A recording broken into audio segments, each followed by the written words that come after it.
Smart Tamil traders அனைவருக்கும் வணக்கம். இன்றைய இந்திய பங்குச் சந்தை நிப்டி 50 இன்றைய வர்த்தகத்தில் பெரும்பாலான நேரம் 24,000 புள்ளிகளுக்கு மேலே நீடித்தது. ஆனால்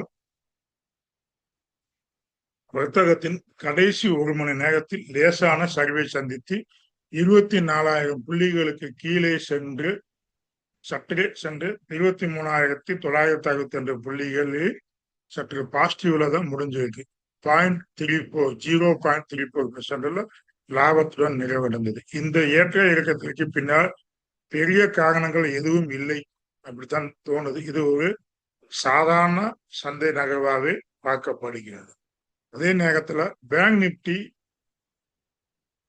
வங்கிகளின் பங்குகள் இன்று தொடக்க முதலே வலுவாக இருந்தன. பேங்க் நிப்டி சுமார் 500 புள்ளிகள் உயர்ந்து 27,000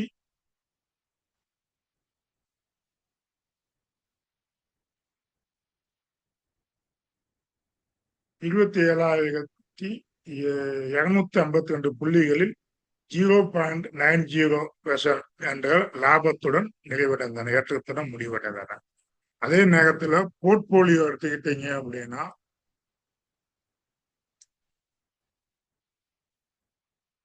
நேற்றைய நாட்கள்ல சந்தை சரிவுக்கு பிறகு இன்று மிட் கேப் மற்றும் ஸ்மால் கேப் மற்றும் பொதுத்துறை நிறுவனங்கள் பிஎஸ்யு பங்குகள் நல்ல ஏற்றத்தை கண்டன. இதனால் முதலீட்டாளர்களில் போர்ட்போலியோ இன்று ஓரளவுக்கு மீண்டு உள்ளது.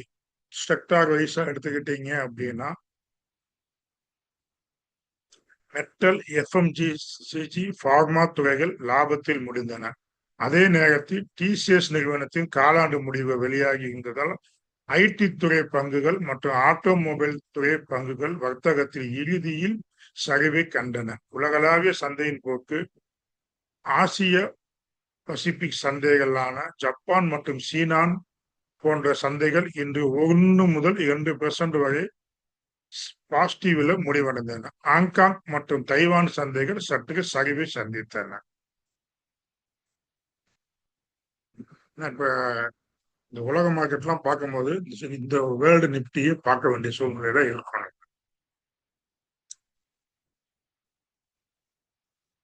அதே நேரத்துல அமெரிக்காவின்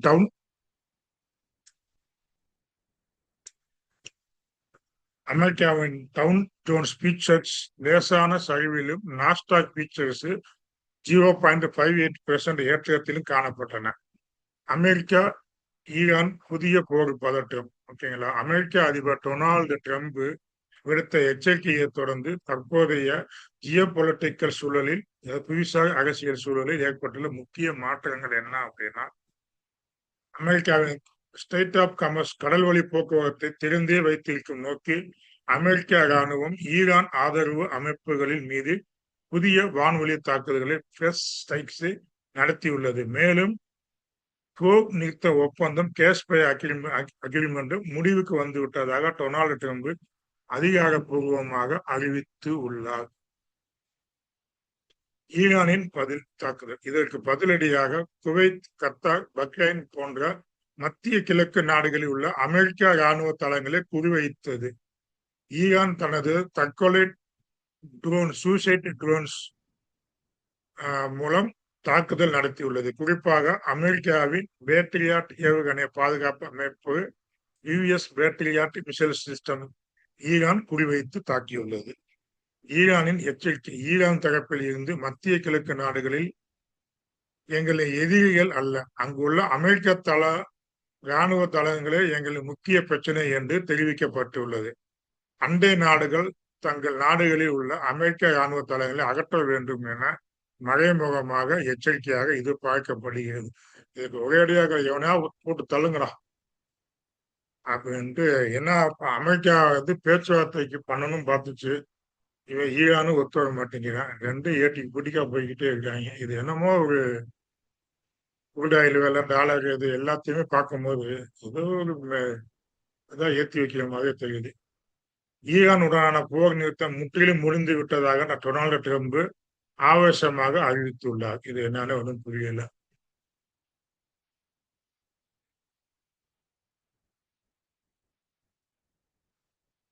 ராபிட் புக்கிங் வந்து சந்தை 24,000 புள்ளிக்கு மேல் சென்ற உடனே முதலீட்டாளர்கள் லாப பதிவு செய்தது வர்த்தகத்தின் இறுதியில் ஏற்பட்டான லேசான சரிவுக்கு காரணமாக பார்க்கப்படுகிறது. அதே நேரத்தில் எஃப்ஐ முதல் கடந்த வாரம் வெள்ளிக்கிழமை தொடங்கி இந்த வாரத்தின் திங்கள் செவ்வாய் புதன் வரை வெளிநாட்டு நிறுவன முதலீட்டாளர்கள் எஃப்ஐகள் தொடர்ந்து பங்குகளை வாங்கியுள்ளார்கள். அவர்கள் தொடர்ந்து முதலீடு செய்யும் பட்சத்தில் சந்தை நிலையாக இருக்கும். விற்றால் சந்தையில் மீண்டும் சரிவு வரலாம். கச்சா எண்ணெய் மற்றும் தங்கம் கச்சா எண்ணெய் விலையிலேயும் பெரிய அளவிலான மாற்றங்கள் இல்லை. கடந்த நாட்களில் பெருமளவு சரிந்த தங்கம் மற்றும் வெள்ளி விலைகள் இன்று லேசான மீட்சியை கண்டன. இன்று சந்தையினுடைய முடிவுகளை கொண்டு பார்க்கும்போது வர்த்தகர்கள் கவனிக்க வேண்டிய முக்கியமான எல்லைகள் அப்படின்னா, நிப்டி 24,000 புள்ளிக்கு மேல நிலைச்சு நின்றுச்சு அப்படின்னா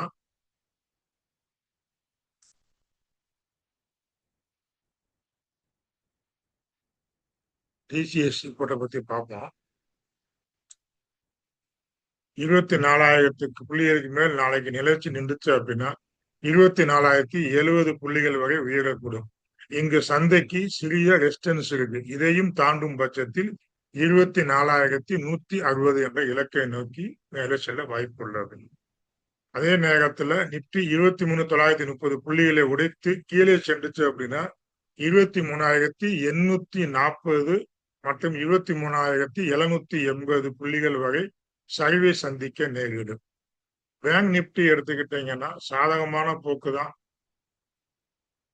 பேங்க் நிப்டி மேல் நோக்கி சென்று 57,400 புள்ளிகளுக்கு மேல் வலுவாக நின்றால் அடுத்த இலக்கான 57,800 புள்ளிகள் வரை நல்ல ஏற்றத்துக்கான முடியும். அதே நேரத்துல பேகிஷ் வியூ எடுத்துக்கிட்டீங்கன்னா பேங்க் நிப்டி கீழ் நோக்கி சென்று 57,150 புள்ளிகளுக்கு கீழ் உடைத்தால் அது சந்தையை 56,900 மற்றும் 56,700 புள்ளிகள் வரை கீழே கொண்டு செல்ல வாய்ப்பு உள்ளது.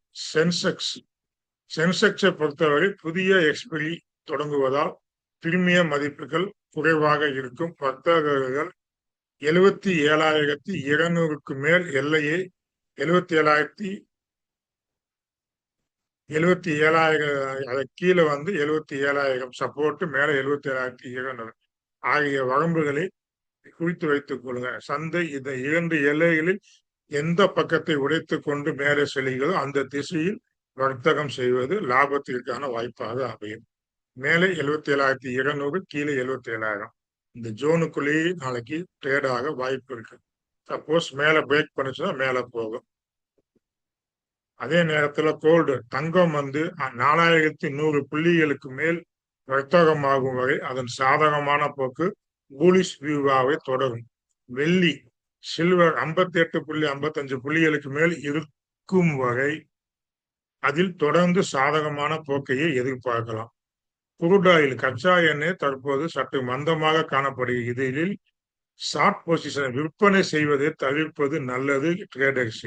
இதில் 73.50 புள்ளிகளுக்கு மேல் இருக்கும் வரை சாதகமான பார்வைகளை அணுக வேண்டும்.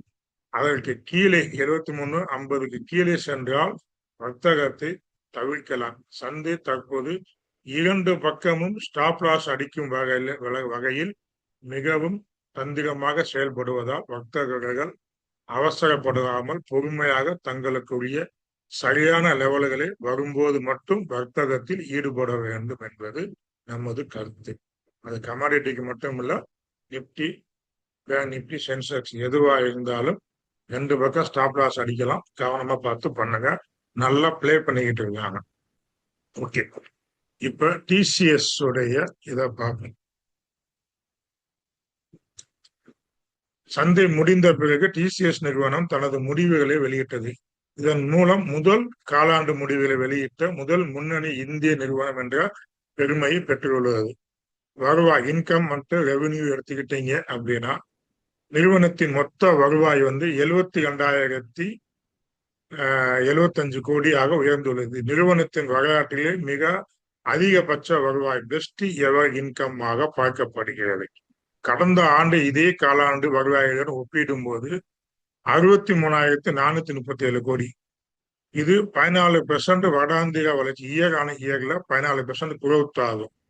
கடந்த காலாண்டுடன் ஒப்பிடும்போது year to year, quarter to quarter ஒப்பிடும்போது 70,697 கோடி மிதமான வளர்ச்சியை கண்டுள்ளது. நெட் ப்ராஃபிட் நடப்பு காலாண்டில் நிறுவனத்தின் நிகர லாபம் 13,420 கோடியாக பதிவாகி உள்ளது. கடந்த ஆண்டு இதே காலாண்டில் லாபத்துடன் 12,819 கோடியாக ஒப்பிடும் போது கடந்த காலாண்டு லாபம் 12,819 கோடி அதுடன் ஒப்பிடும் போது இது 5% வருடாந்திர வளர்ச்சி கொடுத்து. ஏன்னா இந்த காலாண்டுல 13,420 கோடியாக பதிவாகி உள்ளது. 5% வளர்ச்சி கொடுத்திருக்கு காலாண்டுல. இருப்பினும் கடந்த காலாண்டு ஒப்பிடும் போது லாபத்தில் சற்றே சரிவு ஏற்பட்டு உள்ளது. நெட் ப்ராஃபிட் கொஞ்சம் சரிவு ஏற்பட்டு.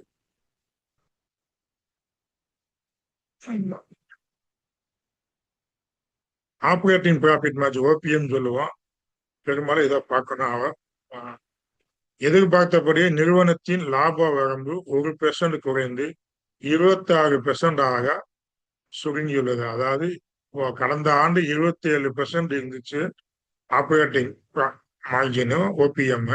இப்போ 1 குறைஞ்சி 26% இருக்கிறது. டிசிஎஸ் போன்ற பெரிய நிறுவனத்தின் 1% லாப வரம்பு குறைவது கூட லாப புள்ளிகளில் பெரிய தாக்கத்தை ஏற்படுத்தும். அதை புரிஞ்சுக்கோங்க.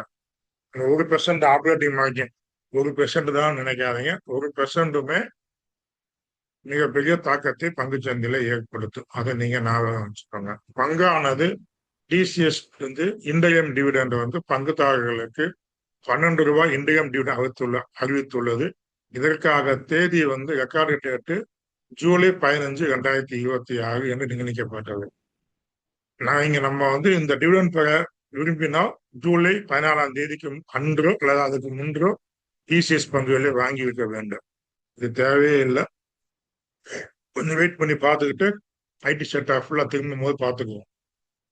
ஆப்ரேட்டிங் ப்ராஃபிட் மார்ஜின் கம்மியாக இருக்கிறதுனால அது இன்ஃபோசிஸ், டிசிஎஸ், இன்ஃபோசிஸ் அதில் இதோட ரிசல்ட் எல்லாம் பார்த்துட்டு கொஞ்சம் முடிவு பண்ணிக்கிறேன்.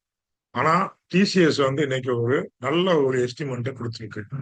அதாவது பெரும்பாலான பல்வேறு புரோக்கரேஜ் நிறுவனத்தின் லாபம் மற்றும் வருவாய், லாபம் 4% மற்றும் வருவாய் 11% மட்டுமே வளரும் என்று கணித்திருந்தன. ஆனால் டிசிஎஸ் லாபத்தில் 5% மற்றும் வருவாயின் 14% வளர்ச்சியை பதிவு செய்து நிபுணர்களின் கணிப்புகளை முறியடித்து உள்ளன. இது ஒரு சாதகமான விஷயம். அதாவது பங்குச்சந்தையில புரோக்கர் நிறுவனங்கள், பல அனலிஸ்டர் எல்லாமே எதிர்பார்த்த லாபத்தை விட 4% எதிர்பார்த்தாங்க, 5% கொடுத்துருக்கு. மற்றும் வருவாய் 11 12% சொன்னாங்க. ஆனா அது ஒரு 14% வருவாய் கொடுத்திருக்கு. இது ஒரு சாதகமான விஷயமாக பார்க்கப்படுகிறது. அதனால மிக்சடு இதா இருக்கும். மார்க்கெட்ல எப்படி என்னன்னு பார்த்துக்கிட்டு முடிவு பண்ணுங்க. எம்ப்ளாய்மெண்ட் பூஸ்ட் பாசிட்டிவ் சைனாக பார்க்கப்படுகிறது. கடந்த காலாண்டுகளாக ஐடி துறையில் பெரிய அளவில் ஆட்குறைப்பு லே ஆஃப் நடந்து வந்த நிலையில் டிசிஎஸ் இந்த முதல் காலாண்டில் 9,200க்கும் மேற்பட்ட புதிய ஊழியர்களை சேர்த்துள்ளது. ஒரு நிறுவனம் தொடர்ந்து புதிய ஊழியர்களை சேர்க்கிறது என்றால் அதன் வணிகம் வளர்ச்சி அடைந்து வருகிறது என்பதற்கான ஒரு பாசிட்டிவ் அறிகுறியாக பார்க்கலாம். நட்டத்தில் இருக்கும் போது வேலைக்கு ஆள் சேர்க்க மாட்டாங்க இல்லையா? கிட்டத்தட்ட எவ்வளவு 9,200 பேர்த்து கிட்டத்தட்ட 9,000 பேர்த்துக்கிட்ட சேர்த்திருக்காங்க. இதே நேரத்தில் இதர ஐடி பங்குகள் டிசிஎஸ் நிறுவனத்தின் ஒட்டுமொத்த இந்திய ஐடி துறைக்கு முக்கிய வழிகாட்டியாக அமையும் என்று எதிர்பார்க்கப்படுகிறது.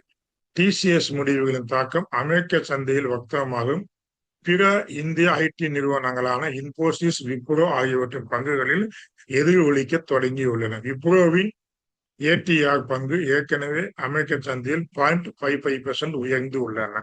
2026ஆம் ஆண்டு டிசிஎஸ் பங்குகள் சுமார் 36% வரை சரிவை சந்தித்து உள்ளன. தொழில்நுட்ப ரீதியாக பார்க்கும்போது கீழ் மட்டத்தில் 2000 என்ற அளவு மிக முக்கியமானது. மேலே ரெசிஸ்டன்ஸ் 2200. இந்த எல்லையை தாண்டினால் பங்கின் விலை மேலும் உயர வாய்ப்பு உள்ளது. ஷார்ட்டா சொல்லணும்னா டிசிஎஸ் நிறுவனத்தின் இந்த காலாண்டு முடிவுக்கு கணிப்புகளை விட சற்று சிறப்பாக உள்ளதால் நாளை சந்தையில் டிசிஎஸ் மற்றும் பிற ஐடி பங்குகளிலும் ஹெச்டிஎல் டெக், விப்ரோ, இன்போசிஸ் போன்ற சாதகமான நகர்வுகள் எதிர்பார்க்கப்படுகின்றன. இந்த டிசிஎஸ் உடைய இதனால ஆப்ரேட்டிங் மார்ஜின் 1% குறைஞ்சிருக்கு. அதையும் கவனத்துல வச்சு குவார்டர்ல ஆப்ரேட்டிங் மார்ஜின் குறைஞ்சிருக்கு. இதுதான் நாளைக்கு தகவல். வேற தகவலுக்கு இதுதான் அடுத்த வீடியோல பார்ப்போம். இது கல்வி நோக்கத்துக்காக மட்டுமே, முதலீடு ஆலோசனை அல்ல.